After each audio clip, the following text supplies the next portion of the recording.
They blew up my great-grandfather's dam at 6 a.m. on a Tuesday, while I was just grabbing coffee.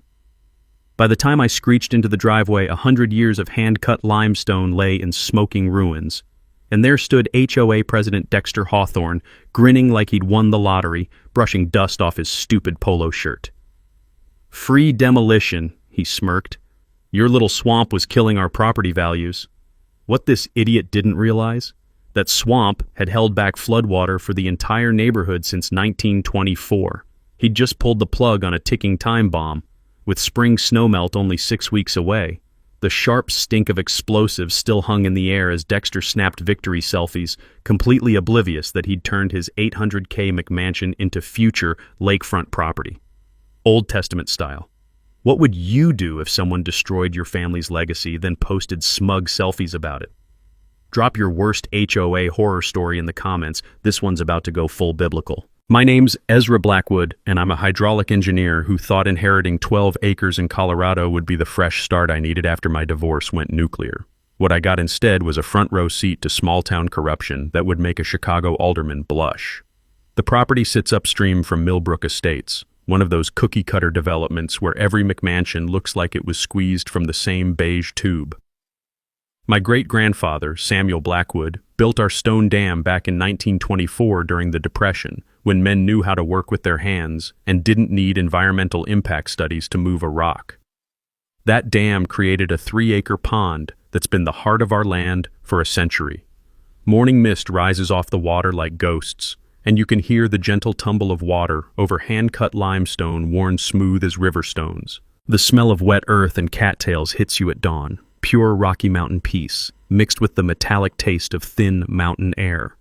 I'd moved back to start a sustainable aquaculture business, raising trout and growing organic vegetables using the pond's natural irrigation. Simple plan: heal from my marriage disaster while honoring my grandfather's legacy and maybe making enough money to forget my ex-wife ever existed. Funny thing about fresh starts, they have a way of attracting fresh disasters. Enter Dexter Hawthorne. Picture a guy who drives a BMW X7 but calls it a Beamer, like he's still trying to impress high school girls. 52 years old, real estate developer, HOA president for 8 consecutive years, the kind of man who wears pressed khakis to neighborhood barbecues and thinks rustic charm translates to property value cancer. Dexter had big plans for Millbrook Estates, transforming our quiet valley into some upscale resort community with golf courses and spa facilities. My hillbilly fish pond, as he so eloquently put it, didn't fit his vision of manicured perfection where every blade of grass knew its place and stayed there. The attack came via certified letter on a Thursday morning, thick as a phone book and twice as threatening. Notice of unpaid assessments and immediate compliance demand. According to Dexter's legal dream team, I owed $12,000 in back HOA fees for community water management services. Services I'd never requested, never received, never agreed to pay for. Oh, and my dam? That was an unauthorized structure violating community standards. Remove it within 30 days or face $500 daily fines. 12 grand in fabricated fees, plus $500 a day until I destroyed my family's century-old engineering. For a dam that had been protecting their neighborhood since Warren G. Harding was president. I called Dexter directly, thinking we could handle this like reasonable adults. "Listen," I said, "my family never joined your HOA. This property predates your community by 70 years. His laugh sounded like a garbage disposal grinding beer bottles. "Doesn't matter, Ezra. Water flows through our community, so you're using community resources. Pay what you owe or tear down that eyesore." The morning coffee in my mouth turned bitter as his real motivation crystallized. "Your little swamp is dragging down everyone's property values," he continued. "We've got standards here. Maybe you should consider selling to someone who understands what civilization looks like." The crunch of gravel under his BMW's tires as he drove away told me everything I needed to know. This wasn't about fees, regulations, or community standards. This was about power, and Dexter wanted my land for his development schemes. I hired a lawyer that afternoon and discovered something beautiful. My grandfather had specifically refused HOA membership when it formed in 1954, and the original property boundaries were legally ambiguous. County records showed conflicting surveys. We had a solid case. But Dexter wasn't interested in playing by legal rules. Within a week, county inspectors started appearing like biblical locusts, citing anonymous complaints about everything from fence heights to mailbox colors to the alleged sound of my morning coffee grinder disturbing the peace. Safety inspections designed to harass me into submission and bankruptcy through legal fees. He'd just made one critical miscalculation. You don't pick a bureaucratic fight with someone who designs water systems for a living, especially when you live downstream from his dam. Dexter's first real power play came 3 weeks later when his golf buddy from the county showed up at my door with a clipboard and an attitude. "Rick Morrison, county building inspector," he announced, not bothering to make eye contact. "Got reports your dam's structurally unsound. Need to do an emergency assessment." I watched this clown spend 20 minutes poking at century-old stonework with a screwdriver like he was checking a used car's rust spots. The metallic ping of his tool against limestone echoed across the water while he scribbled notes, never measuring anything, never photographing the foundation, just occasionally grunting disapprovingly for show. His assessment arrived by courier the next morning. Immediate demolition required due to catastrophic structural failure risk. Here's where things got interesting. The report claimed my dam showed severe foundation erosion typical of 1960s concrete construction. I nearly choked on my coffee reading that line. My great-grandfather had built this beauty with hand-cut limestone blocks in 1924, 24 years before concrete was even used for residential dams in Colorado. Morrison had never actually examined my dam. He'd filed a completely fabricated report without setting foot on the actual structure. Time for some engineering education. I hired Matthews & Associates, the structural firm that had certified half the bridges in Colorado, for an independent assessment. Cost me $3,000 I didn't have, but their 40-page report was worth every penny. The lead engineer spent 6 hours crawling over every stone, measuring water flow, testing mortar joints with equipment that cost more than my truck. Dam exceeds current safety standards by 200%, their summary read. Original 1924 construction superior to modern requirements. Estimated lifespan 500+ years with normal maintenance. 500 years. My great-grandfather had built something that would outlast the Roman Empire. Now, I remembered reading somewhere that when officials falsify emergency reports, they become personally liable for any damages their lies cause. Morrison had just painted a giant legal target on his back, and I had the ammunition to hit it. I filed a formal complaint with the State Engineering Board, complete with photographic evidence showing Morrison's inspection never touched the actual foundation. Then I sent copies to the county prosecutor, the local newspaper, and Morrison's own supervisor. The smell of fresh printed evidence packets filled my kitchen as I prepared for bureaucratic war. Turns out most states let you demand a second opinion on any emergency demolition order. And if their first assessment was fraudulent, the county has to pay for your independent report plus damages, something they probably should have mentioned in civics class. While I was building my legal case, Dexter launched his media campaign. "Dangerous dam threatens community safety," screamed the Millbrook Herald's front page. Anonymous neighbors expressed grave concerns about the aging structure that could collapse at any moment and flood dozens of homes. Pure fiction, but effective fiction. Dexter organized a concerned citizens petition drive, going door to door with professionally printed flyers showing stock photos of actual dam failures from other states. The sound of his leather shoes clicking on concrete sidewalks became the soundtrack of my daily harassment. "Would you want this ticking time bomb in your backyard?" he'd ask, pointing at photos of disasters that had nothing to do with my property. 57 neighbors signed his petition demanding immediate removal of my hazardous structure. Time for some community education. I invited every petition signer to tour my property and see the actual dam, not Dexter's scare tactic photos. 23 showed up on a Saturday morning, and I walked them through the engineering basics using terms they could understand. "See how the water flows over the spillway?" I explained, running my hand along the smooth limestone. "That controlled release prevents flooding. Remove this dam, and all that water hits your neighborhood at once during spring runoff."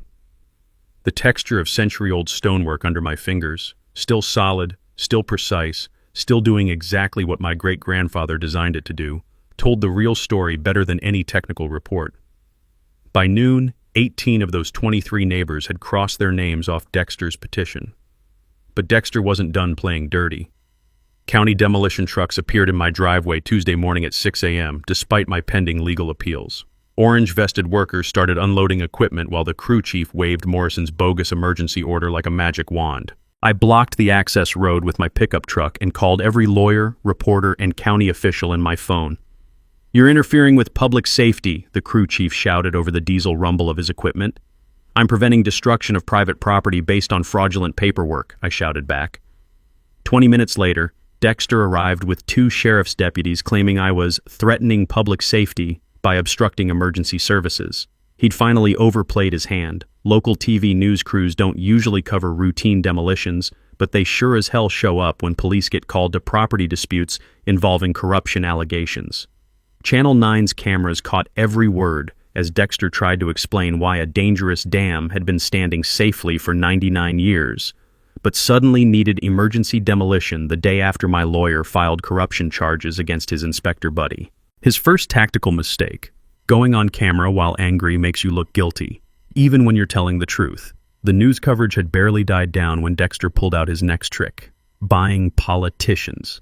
City Councilman Bradley Walsh, another golf buddy because apparently Dexter collected corrupt officials like some people collect stamps, suddenly developed passionate concerns about pre-1950 water retention structures and their environmental impact on modern communities.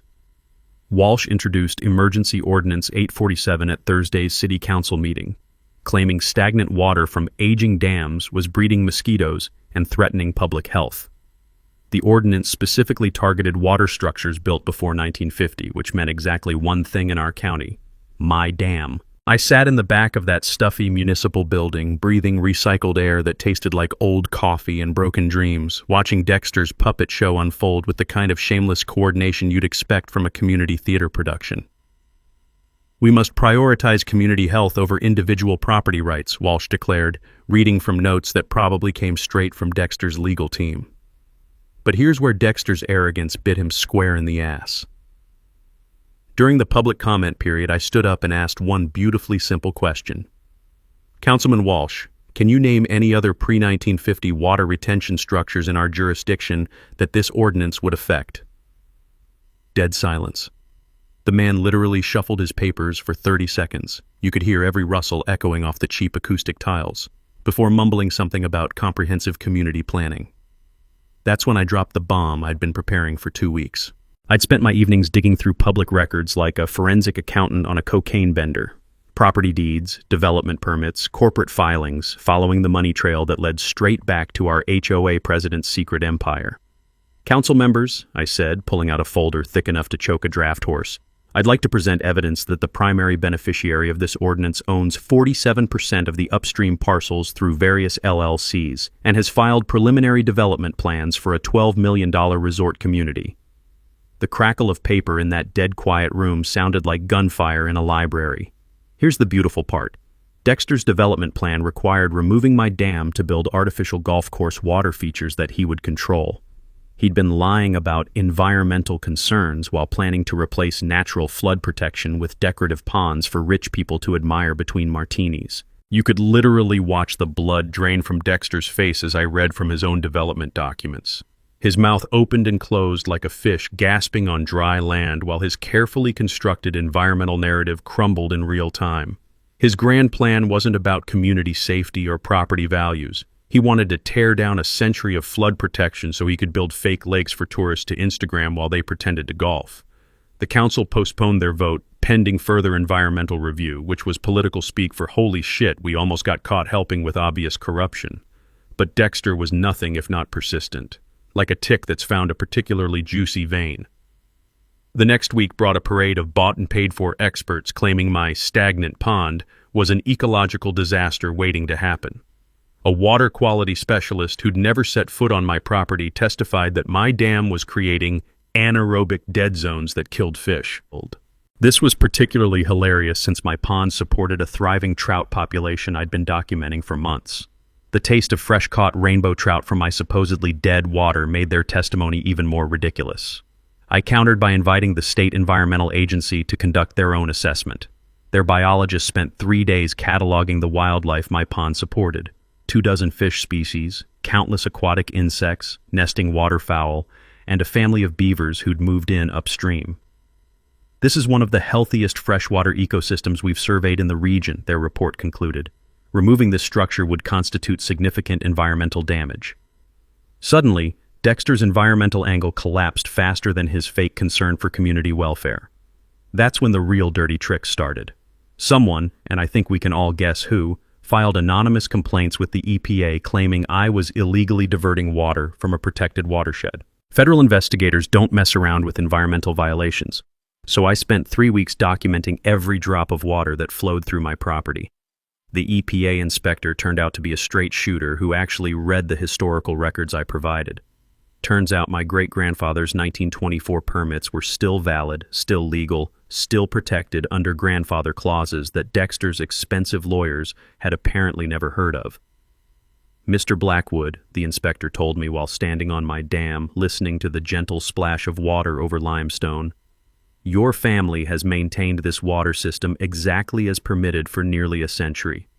Anyone trying to force its removal without federal approval would be violating the Clean Water Act. I'd learned from a civil engineer buddy that when someone tries to force you to violate existing environmental permits, you can sue them for federal law violations.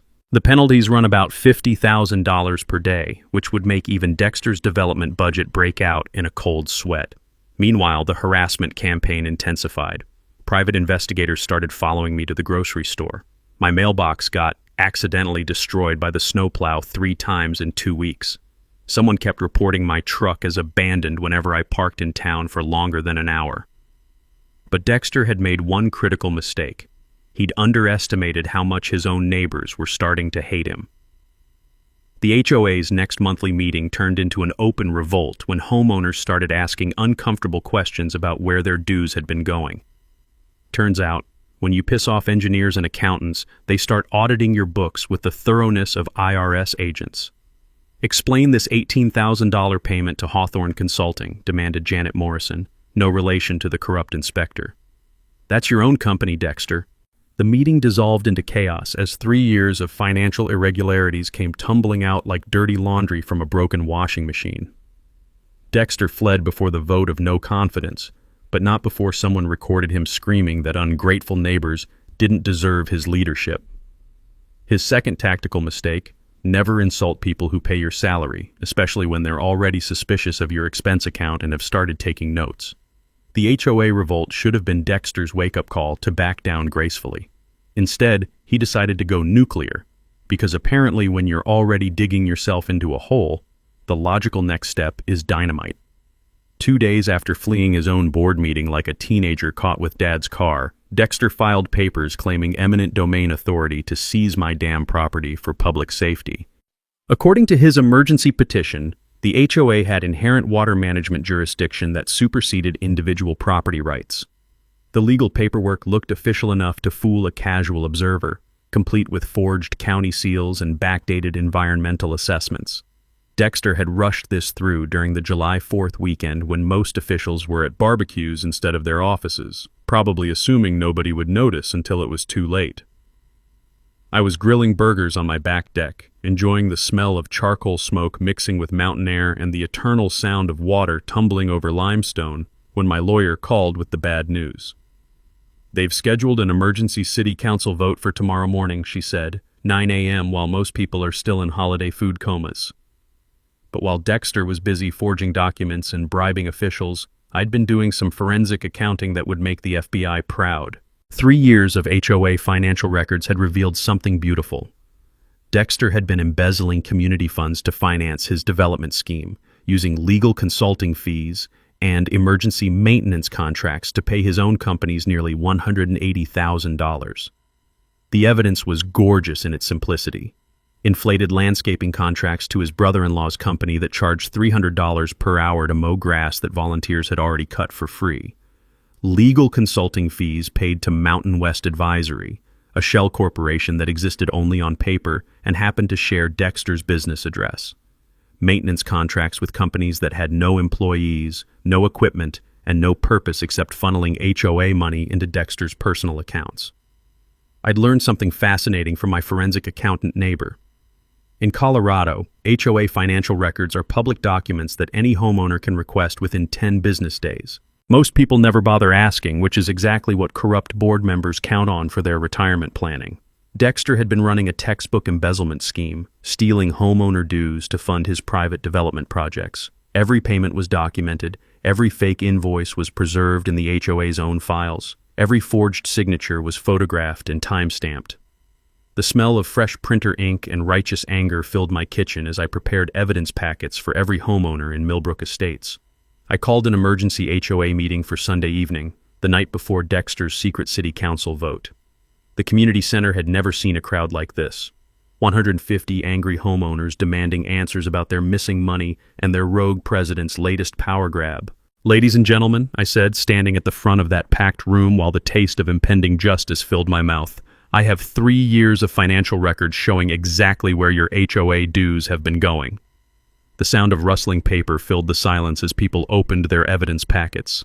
You could literally watch the realization dawn on their faces. Their community fund hadn't been funding community improvements. It had been funding Dexter's personal real estate empire. "This $15,000 payment to Hawthorne Landscaping," I continued, pointing to a highlighted invoice, "that's Dexter's brother-in-law's company. They charged you $300 per hour to mow grass that volunteers had already cut for free." Gasps turned to angry murmurs as the crowd discovered payment after payment to Dexter-connected companies. This $25,000 emergency legal consulting fee went to Mountain West Advisory, a company that exists only at Dexter's business address and has never provided any legal services to this community. By the time I finished presenting 18 months of systematic theft, the crowd was ready for blood. Janet Morrison stood up and formally moved to remove Dexter from all HOA positions, freeze all financial accounts, and file criminal charges for embezzlement. The vote was unanimous, 150-0. Even Dexter's former allies had abandoned ship once they saw their own money being stolen. But Dexter wasn't done fighting dirty. Apparently, when you're already facing embezzlement charges, what's a little illegal demolition between friends? Monday morning's city council meeting turned into a 3-ring circus when Dexter arrived with his lawyer, claiming the HOA vote was illegitimate and demanding the eminent domain seizure proceed as planned. He'd apparently convinced himself that brazening it out was still possible, like a poker player doubling down with a pair of twos. "The safety of our community cannot be held hostage by one man's refusal to accept reasonable regulations," he declared, still playing the public safety card while completely ignoring that his own neighbors had just fired him for theft. That's when I played my ace card. "Council members," I said, standing up from the gallery with a folder full of evidence, "I'd like the record to reflect that the person requesting this eminent domain action has just been removed from office for embezzling community funds and is currently under criminal investigation for fraud." I handed the city clerk a copy of Sunday night's HOA resolution, along with financial evidence showing $180,000 in documented theft. "Furthermore," I continued, "the legal authority, Mr. Hawthorne claims to represent the Millbrook Estates HOA, has formally voted to oppose this seizure and support preservation of the dam." You could watch Dexter's lawyer physically distance himself from his client as the implications sank in. Even corrupt politicians won't touch someone actively being investigated for embezzlement. Bad for their own legal health and campaign contributions. The council voted 7-0 to table Dexter's petition, pending resolution of criminal matters. But the sweet taste of victory turned bitter when I realized Dexter's final desperate move. Rather than accept defeat gracefully, he'd decided to take his revenge directly. If he couldn't steal my land legally, he'd destroy it illegally and deal with the consequences later. The strategy of a man who'd already lost everything and had nothing left to lose. County demolition crews appeared at my gate Thursday morning with orders to begin emergency demolition based on Morrison's original fake safety report. The crew chief waived that fraudulent assessment like it was still valid, even though the state engineering board had formally revoked it 3 days earlier. "This is an illegal demolition," I told him, standing between his excavator and my dam. "Take it up with the county," he replied with a shrug. "I got orders to remove a dangerous structure." The rumble of diesel engines filled the morning air as 20 tons of demolition equipment prepared to erase a century of my family's engineering. And somewhere behind the legal smokescreen I knew Dexter was watching and waiting, counting on bureaucratic confusion to let him destroy what he couldn't steal. Time for the nuclear option. If Dexter wanted to play outside the law, I'd make sure the whole world was watching when physics taught him why my great-grandfather's engineering had lasted 100 years. Standing there watching demolition equipment position itself to destroy my family's legacy, I did something desperate. I called my grandfather's old lawyer. Harold Brighton had been 93 for the past 5 years, according to him, and his memory for details made most computers look forgetful. If anyone knew the legal secrets buried in my family's century-old property rights, it would be Harold. "Ezra," his voice crackled through my phone while diesel engines rumbled in the background. "You need to get to my office right now. There's something in your great-grandfather's papers that changes everything." 20 minutes later, I was sitting in Harold's dusty law office, watching him pull a manila folder from a file cabinet that probably predated television. "Your great-grandfather was smarter than anyone realized," Harold said, spreading yellowed documents across his oak desk. "Look at this." And the document was dated 1953, a legal agreement between Samuel Blackwood and the newly formed Millbrook County Water District. My hands trembled as I read the archaic legal language, but Harold translated the important parts. "Your family didn't just build a dam for their own property," he explained. "They entered into a perpetual flood control contract with the county. You're legally responsible for maintaining downstream flow management, and you have the authority to protect that infrastructure from interference." The metallic taste of adrenaline filled my mouth as the implications hit me. "Wait," I said. "You're telling me that removing my dam would violate a legally binding flood control contract?" Harold's grin reminded me why he'd never lost a property rights case in 60 years of practice. "Better than that, son. If anyone forces you to breach this contract and flooding occurs, they're liable for every penny of damage, plus federal penalties for interfering with authorized flood control infrastructure." I stared at the 1953 agreement, understanding dawning like sunrise after a long night. My great-grandfather hadn't just built a dam to create a pond. He'd engineered a flood control system and gotten the county to legally recognize his family as responsible for protecting everyone downstream. "Harold," I said slowly, "what happens if someone destroys authorized flood control infrastructure right before spring snowmelt season?" His laugh sounded like autumn leaves rustling.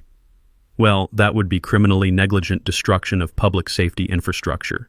Federal charges, personal liability, and enough legal exposure to bankrupt a small country." The sound of heavy machinery positioning outside my property took on a completely different meaning. Dexter wasn't just destroying my family's dam. He was about to commit a federal crime that would make him personally responsible for protecting every house in his neighborhood. I pulled out my phone and started recording. "Harold, I need you to explain this flood control contract on camera, because I think we're about to witness the most expensive mistake in Colorado legal history." Harold straightened his tie and looked directly into my phone's camera. "The 1953 Millbrook Flood Control Compact makes the Blackwood family responsible for maintaining water flow management for the entire downstream watershed. Any interference with this authorized infrastructure constitutes a federal violation of public safety protocols." Outside, I could hear the demolition crew setting charges.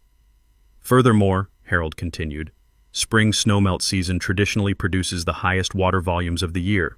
Destroying flood control infrastructure during peak flood season would constitute gross negligence under both state and federal law."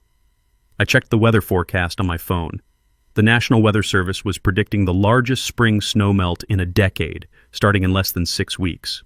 Colorado's snowpack was 140% above normal after a brutal winter, and the warming trend was accelerating. "Harold," I said, pieces clicking into place, "Dexter's neighborhood sits in the original floodplain, doesn't it? Son, without your family's dam, that entire development would flood annually. Has been flooding for thousands of years. That's why your great-grandfather built the dam in the first place." The crunch of boots on gravel announced the demolition foreman approaching my house. Through the window, I could see him checking his watch and signaling his crew. I had maybe 10 minutes before they started blasting. "Harold, can you get an emergency injunction based on this flood control contract?" "Already calling the judge," he said, reaching for his ancient rotary phone. "But son, even if we stop them today, they'll be back tomorrow with different paperwork. You need to make this public. Let everyone know what's really at stake." That's when the brilliant, terrible idea hit me. What if I didn't stop the demolition?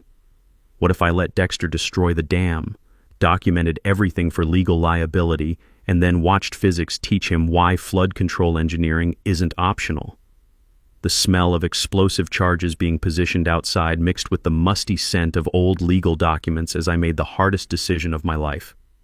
I could save my neighbors from flooding, or I could let them learn the hard way that some infrastructure exists for reasons bigger than property values and community aesthetics. Either way, Dexter had just made himself personally responsible for protecting every house downstream from his own stupidity. Harold's emergency injunction bought me 48 hours, but I knew Dexter would find a way around it. Time to get serious about documentation and disaster preparation. My first call went to Dr. Sarah Martinez at Colorado State's Hydrology Department. Professor Martinez, this is Ezra Blackwood. I need a favor that's going to sound insane, but I promise it's legitimate. Try me, she said. I need computer modeling for what happens when a century-old flood control dam gets destroyed 6 weeks before the biggest spring snowmelt in a decade. 3 hours later, I was driving to Fort Collins with a hard drive full of survey data, historical flow measurements, and current weather projections.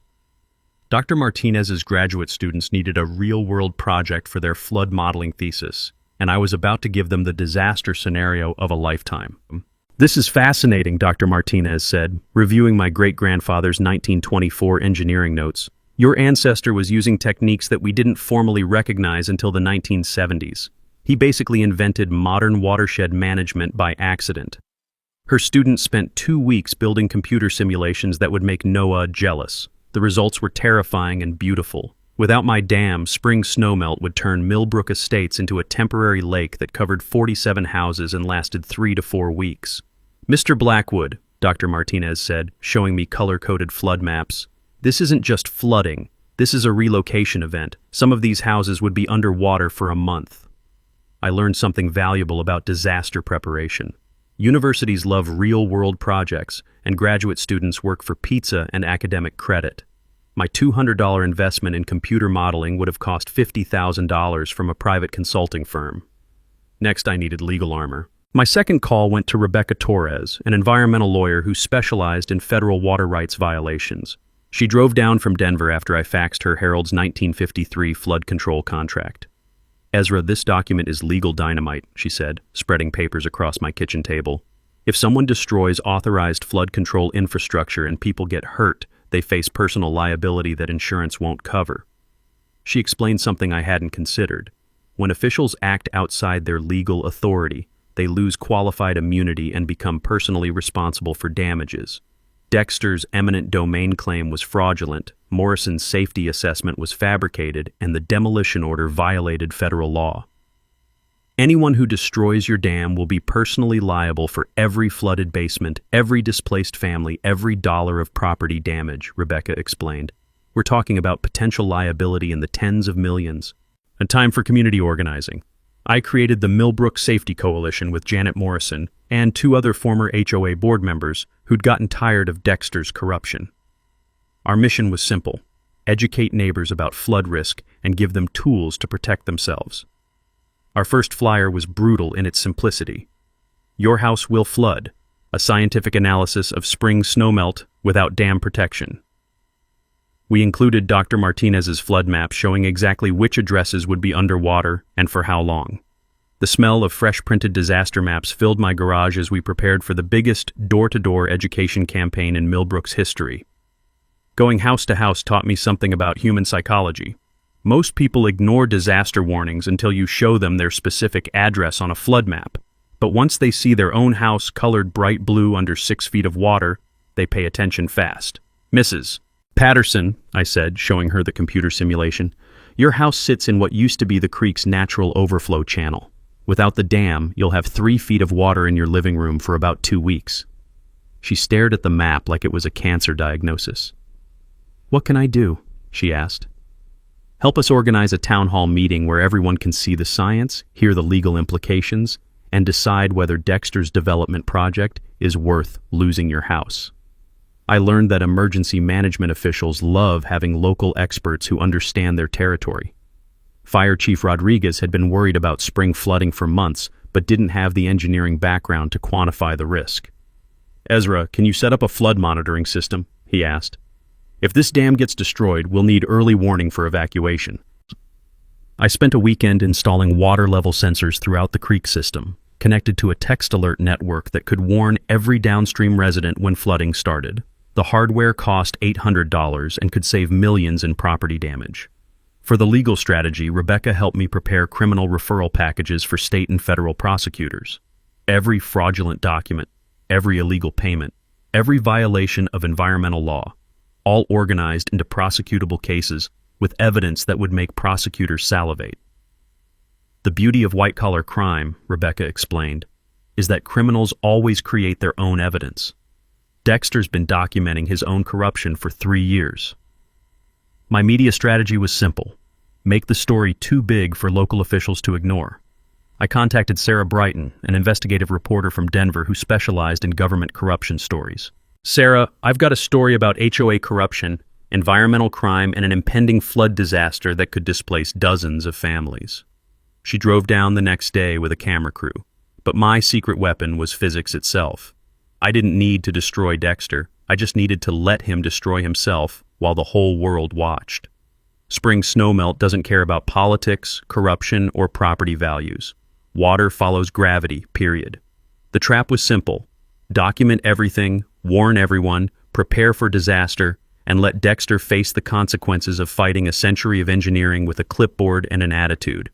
By the time I finished my preparations, I had legal documentation that would put Dexter in federal prison, scientific evidence that would make him liable for millions in flood damage, and community support that would make him a pariah in his own neighborhood.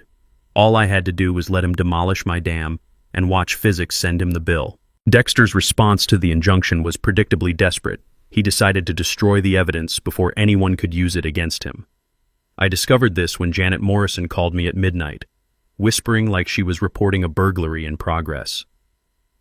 "Ezra, Dexter's at the HOA office right now with a paper shredder and 3 boxes of financial records." I threw on clothes and drove to the community center, where I found Dexter's BMW parked under a broken streetlight like he was conducting a drug deal. The sound of an industrial shredder echoed through the building's thin walls. Smart criminals destroy evidence quietly. Desperate criminals make noise and leave witnesses. I started recording on my phone and called the police non-emergency line. "This is Ezra Blackwood reporting destruction of evidence in an ongoing criminal investigation," I said, loud enough for my voice to carry across the parking lot. 20 minutes later, Deputy Maria Santos arrived to find Dexter standing in a mountain of shredded HOA financial records, claiming he was updating filing systems. "At midnight?" Deputy Santos asked, shining her flashlight on the evidence confetti. "Community business doesn't follow business hours," Dexter replied, sweat beading on his forehead despite the cool evening air. What Dexter didn't know was that Rebecca Torres had already subpoenaed the HOA's bank records directly from the credit union. His frantic shredding party was destroying copies while the originals sat safely in a federal prosecutor's office. The next morning brought Dexter's most pathetic power play yet. He tried to have my property condemned for public health violations.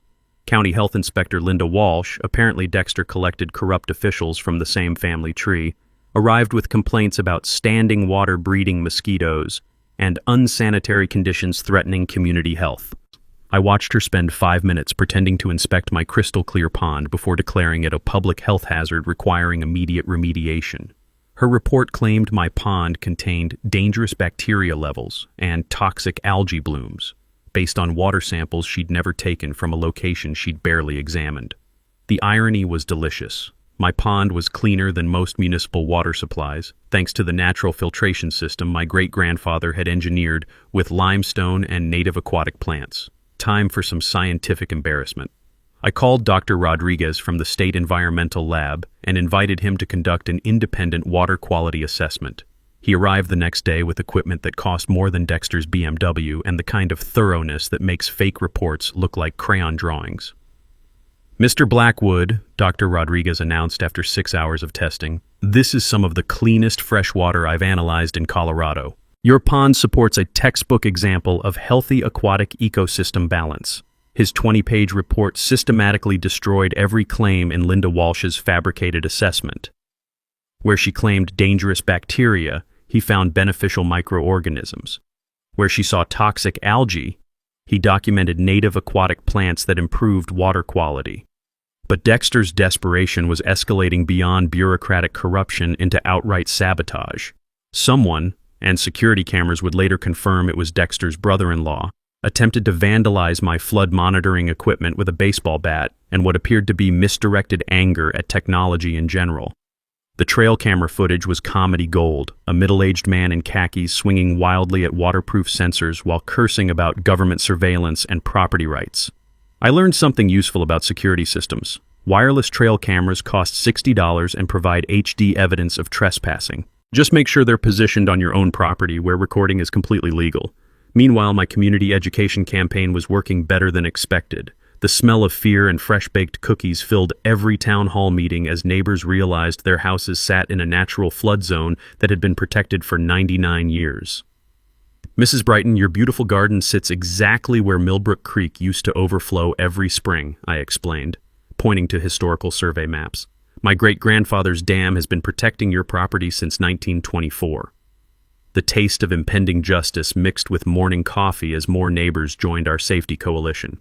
But Dexter still had cards to play.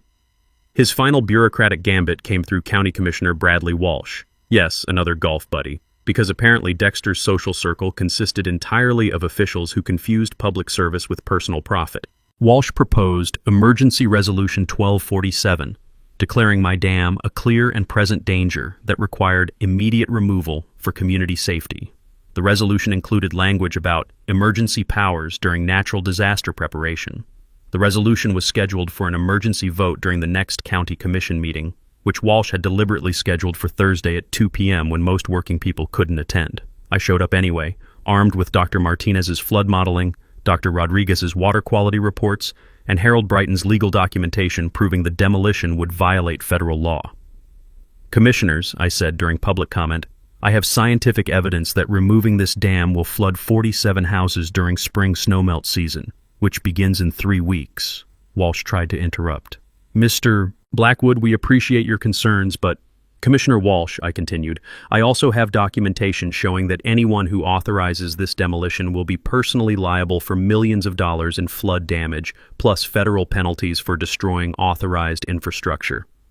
You could watch the other commissioners physically distance themselves from Walsh as they realized he'd been setting them up for massive legal liability. The resolution failed 4-1, with Walsh as the only supporter of his own proposal. But Dexter had one last desperate card. If he couldn't destroy my dam legally, he'd do it illegally and claim it was an accident. County demolition equipment appeared at my property Friday morning with orders to begin emergency stabilization work on my structurally compromised dam. The crew chief claimed they were making emergency repairs to prevent catastrophic failure, emergency repairs that involved setting explosive charges. The sound of diesel engines and the smell of blasting powder told me that Dexter had finally abandoned any pretense of legality. He was going to destroy my dam and deal with the consequences later, probably betting that flood damage would distract from his criminal liability. Time to let physics be the judge. The emergency stabilization crew arrived at dawn with enough explosives to level a city block, which seemed excessive for routine maintenance on a 99-year-old dam that had never needed major repairs. I stood in my driveway sipping coffee that tasted like bitter irony, watching them position shaped charges with the kind of precision you'd use to demolish a building, not stabilize it. Morning, gentlemen, I called to the crew chief. Funny kind of stabilization work you're doing there. He avoided eye contact like a teenager caught shoplifting. Orders are orders, sir. County says this structure needs immediate attention. What they didn't know was that I'd spent the previous night installing additional flood monitoring equipment throughout the neighborhood, not to prevent the disaster, but to document it in real time for the lawsuit that would follow. Every house in the potential flood zone now had water sensors in their basements, motion-activated cameras in their yards, and automatic text alerts that would trigger the moment water levels started rising. When Dexter's demolition caused flooding, I'd have minute-by-minute documentation of the damage. My phone buzzed with a text from Harold Brighton. Federal judge granted emergency stay, demolition illegal until Monday hearing. I walked over to the crew chief and handed him the court order. Gentlemen, you'll want to read this before you accidentally commit a federal crime. His face went white as he realized they'd been about to violate a federal court injunction. The crew packed up faster than teenagers fleeing a house party when parents come home early. But Dexter wasn't done fighting dirty. That afternoon, I discovered someone had filed anonymous complaints with every regulatory agency in Colorado, claiming my dam violated environmental laws, safety regulations, zoning ordinances, and probably the Geneva Convention. EPA investigators, state environmental officers, county health inspectors, and federal wildlife officials all showed up within hours of each other, creating a bureaucratic traffic jam in my driveway that looked like a law enforcement convention. The irony was beautiful. Every investigation vindicated my dam while revealing more evidence of Dexter's corruption. The EPA confirmed my environmental permits were valid. State engineers verified the dam's structural integrity. Wildlife officials documented the healthy ecosystem my pond supported. But each investigation also revealed forged documents, falsified reports, and fraudulent complaints, all traceable back to Dexter and his network of corrupt officials. I learned something fascinating about government bureaucracy. Honest investigators hate being used by corrupt officials, and they tend to investigate the people who file obviously fraudulent complaints. Mr. Blackwood, EPA investigator Jennifer Walsh told me, someone has been systematically filing false environmental reports about your property. We're opening a criminal investigation into whoever's been wasting federal resources with fabricated complaints. The smell of investigation paperwork and the taste of vindication filled my kitchen as federal agents documented Dexter's attempt to weaponize environmental law against me. Meanwhile, the weather was not cooperating with anyone's timeline. Colorado's snowpack had reached 160% of normal levels, and meteorologists were predicting the earliest spring melt on record due to an unexpected warming trend. Ezra, Dr. Martinez called to update me, our models show peak snowmelt starting 2 weeks earlier than predicted. If that dam gets destroyed, flooding could begin within days instead of weeks. Time was running out for everyone, including the innocent families who lived downstream from Dexter's stupidity. That's when I made the hardest decision of my life. I was going to save my neighbors despite their attacks on me, because that's what engineers do. We solve problems, even when the problems are created by people who hate us. I called an emergency meeting of the Millbrook Safety Coalition and presented our final evacuation plan. Ladies and gentlemen, I said to the packed community center, Dexter is going to destroy my dam, whether it's legal or not. We can't stop him, but we can protect ourselves. The room fell silent, except for the sound of people breathing and the distant rumble of snowmelt already beginning in the mountains. I've prepared evacuation routes, temporary housing arrangements, and insurance documentation guides for every family in the flood zone. When my dam gets destroyed, you'll have 4 to 6 hours before the worst flooding hits. Janet Morrison stood up. Ezra, why are you helping us after everything we put you through? The question hung in the air like morning mist over my doomed pond. Because that's what my great-grandfather would have done, I said. He built that dam to protect this valley, not just our family. Some responsibilities are bigger than personal grudges.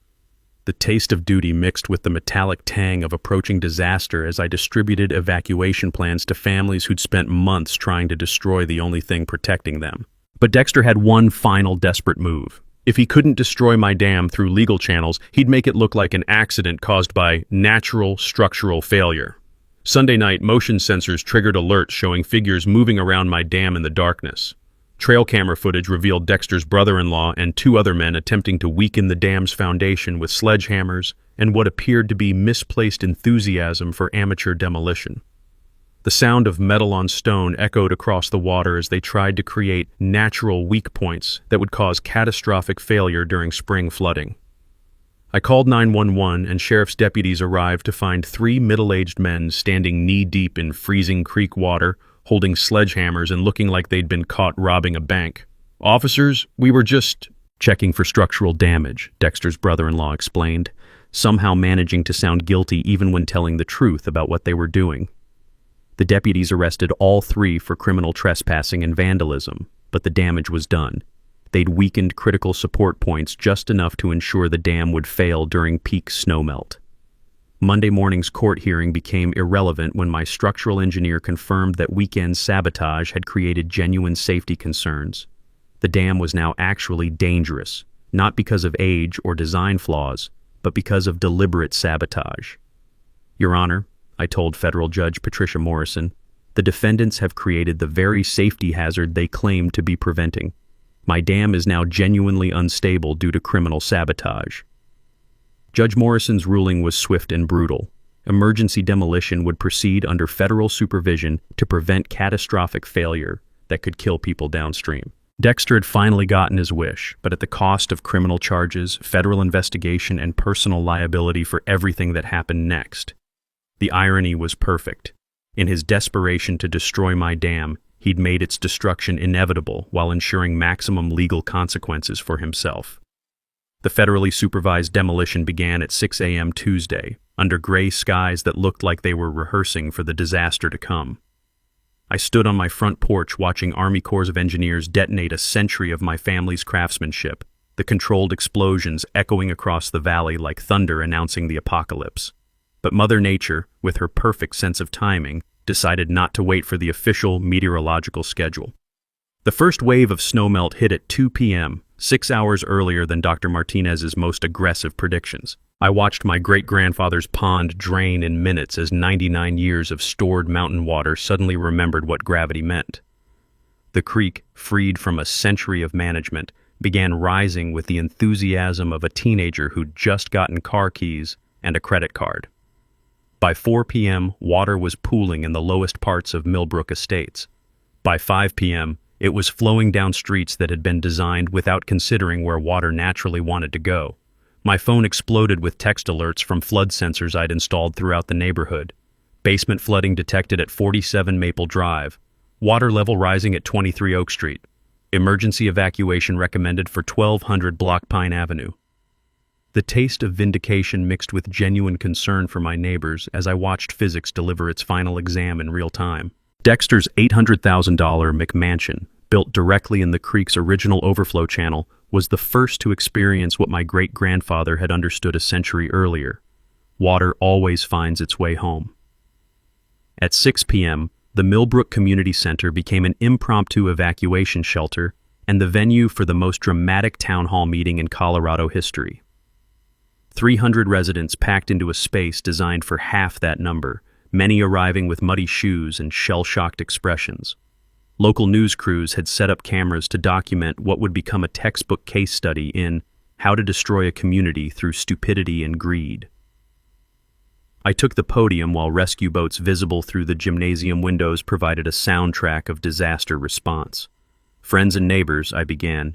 6 months ago, your HOA president claimed my family's dam was a safety hazard that needed immediate removal. Tonight, 47 of your homes are flooding because that dam is no longer there to protect you.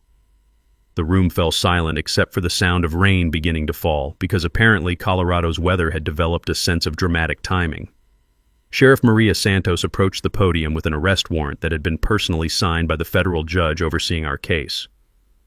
"Mr. Dexter Hawthorne," she announced, "you're under arrest for embezzlement, fraud, environmental crimes, and criminal negligence resulting in property damage." Dexter, who'd been hiding in the back of the room wearing a baseball cap like a failed disguise, tried to slip out the emergency exit, but 300 angry homeowners make an effective citizen's arrest when properly motivated. "Going somewhere, Dexter?" Janet Morrison blocked his path with the determination of someone whose basement was currently hosting an unplanned swimming party. The handcuffs clicked shut while Channel 9's cameras captured every moment of his arrest during live coverage of the flood he'd caused. "Mr. Hawthorne," reporter Sarah Brighton asked, "do you have anything to say to the families whose homes are flooding because you destroyed their flood protection?" Dexter's response will probably be remembered in journalism textbooks. "This isn't my fault. Nobody could have predicted this." I held up my phone and played the recording of Dexter dismissing flood concerns as fear-mongering during his morning press conference 6 hours earlier. "Mr. Hawthorne, 3 different engineering reports warned you this flooding would happen. You chose to ignore science because it conflicted with your profit margins. Your ignorance doesn't qualify as a natural disaster." The crowd erupted in applause while Dexter was led away in handcuffs, his pressed khakis now muddy from wading through the same floodwater that was claiming his mansion. But the evening's justice wasn't finished. Federal prosecutor Janet Walsh, apparently not all the Walshes in Colorado were corrupt, arrived with criminal charges that read like a corruption enthusiast's greatest hits: embezzlement, fraud, bribery, environmental crimes, criminal negligence, and violation of federal flood control laws. "Ladies and gentlemen," she announced, "Mr. Hawthorne's criminal enterprise has been under federal investigation for 6 months. His destruction of authorized flood control infrastructure was the final evidence we needed for federal prosecution. State Attorney General Rebecca Martinez followed with civil charges that would make Dexter personally liable for every dollar of flood damage, an amount that insurance investigators were already estimating at over $8 million. Mr. Hawthorne will be financially responsible for repairing every flooded home, replacing every damaged possession, and compensating every displaced family, she announced while water continued rising outside. The crowd's cheers mixed with the sound of rescue boats and emergency sirens, creating Colorado's most expensive lesson in why you don't ignore engineers. As if the universe wanted to add punctuation to the evening's justice, County Inspector Rick Morrison arrived in handcuffs, arrested for filing fraudulent safety reports and accepting bribes. Turns out, Sheriff Santos announced, when you fabricate government documents, the FBI takes that personally. The final touch came when Dr. Martinez presented the Army Corps of Engineers with plans for rebuilding my dam to modern federal flood control standards, funded by federal disaster relief grants and Dexter's personal bankruptcy settlement. The new dam will protect this community for the next 500 years, she announced, assuming future HOA presidents remember that physics doesn't negotiate with property values. Environmental lawyer Rebecca Torres had one final surprise: federal charges against everyone who'd participated in the conspiracy to destroy authorized infrastructure. 3 county commissioners, 2 inspectors, 1 city councilman, and Dexter's brother-in-law all faced federal prosecution for their roles in what would become known as the Millbrook disaster. As rescue boats continued evacuating families from the neighborhood that had spent months trying to destroy their only protection, I realized that sometimes justice arrives exactly when you need it most, delivered by the same natural forces that corrupt officials think they can ignore. The sweet taste of vindication mixed with mountain rain as I watched a century of engineering wisdom prove itself one final time, even in destruction. 6 months later, Millbrook Estates looked like a completely different place. And not just because half the McMansions had been replaced with flood-resistant architecture that actually respected where water wanted to go. The flood damage totaled $8.2 million across 47 homes, every penny of which came out of Dexter's personal assets, various insurance policies, and a federal disaster relief fund specifically created for corruption-induced natural disasters. Turns out the government has a budget category for every kind of stupidity, including man-made flooding caused by destroying century-old infrastructure. Dexter himself was experiencing the federal justice system's hospitality at a minimum security facility in Kansas, serving 18 months for embezzlement plus 5 years for criminal negligence resulting in property damage. His sentence included $1.2 million in restitution payments and a lifetime ban from serving on any HOA board in America. Apparently, when you steal community funds to destroy flood protection, federal judges lose their sense of humor about property rights activism. The new dam was a thing of beauty, engineered to modern Army Corps standards, but built with limestone quarried from the same Colorado mountains my great-grandfather had used. Federal flood control grants covered the $2.4 million construction cost, turning my family's legacy into a federally protected historic landmark that would control flooding for the next 5 centuries. My sustainable farming business was thriving with community support that felt like redemption mixed with the smell of fresh-cut hay and the sound of water flowing over precisely engineered spillways. The 3-acre pond was teeming with trout that people actually paid to catch now, and my organic vegetable operation supplied half the restaurants in town. But the real healing came through community rebuilding. The reformed Millbrook Estates HOA, now led by Janet Morrison with transparency requirements that would make the Securities and Exchange Commission proud, voted unanimously to establish the Blackwood Flood Safety Scholarship for engineering students studying watershed management. The annual Millbrook Watershed Festival had become a regional celebration of environmental conservation and community resilience. Local breweries competed to create the best damn good decision beer, with proceeds supporting flood control education programs. Kids who'd grown up thinking HOAs were all-powerful learned that physics beats politics, engineering trumps ignorance, and sometimes the guy everyone thinks is crazy turns out to be the only one paying attention to reality. The smell of barbecue smoke mixed with mountain air as 3,000 visitors celebrated the 3rd annual festival around the pond that had caused so much trouble and provided so much protection. My ex-wife Sarah had moved back to help manage the expanded aquaculture operation, realizing that fighting for something meaningful beats fighting over divorce settlements. We weren't remarried, but we were rebuilding something stronger than what we'd lost.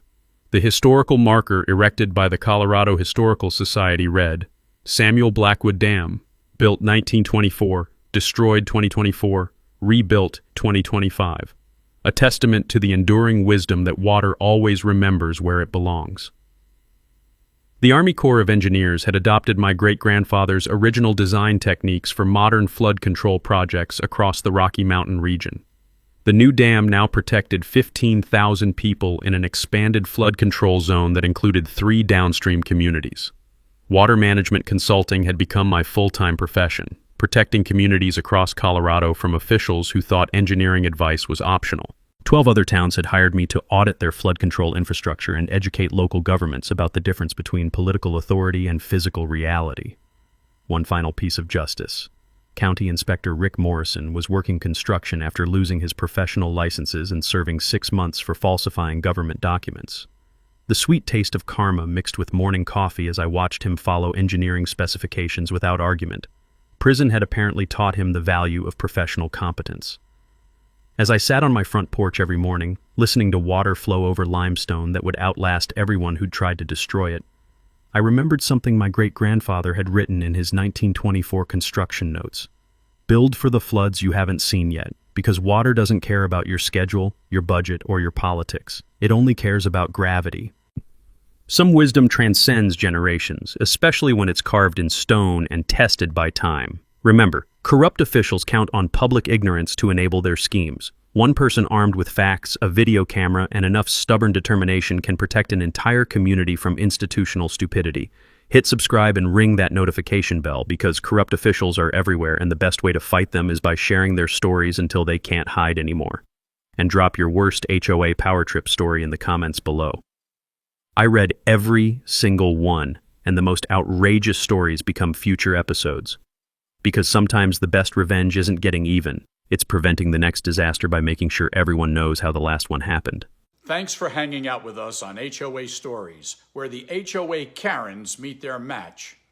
If this story had you cheering or cringing, go ahead and like the video, drop a comment with your reaction, and hit subscribe so you're ready for the next wild HOA tale.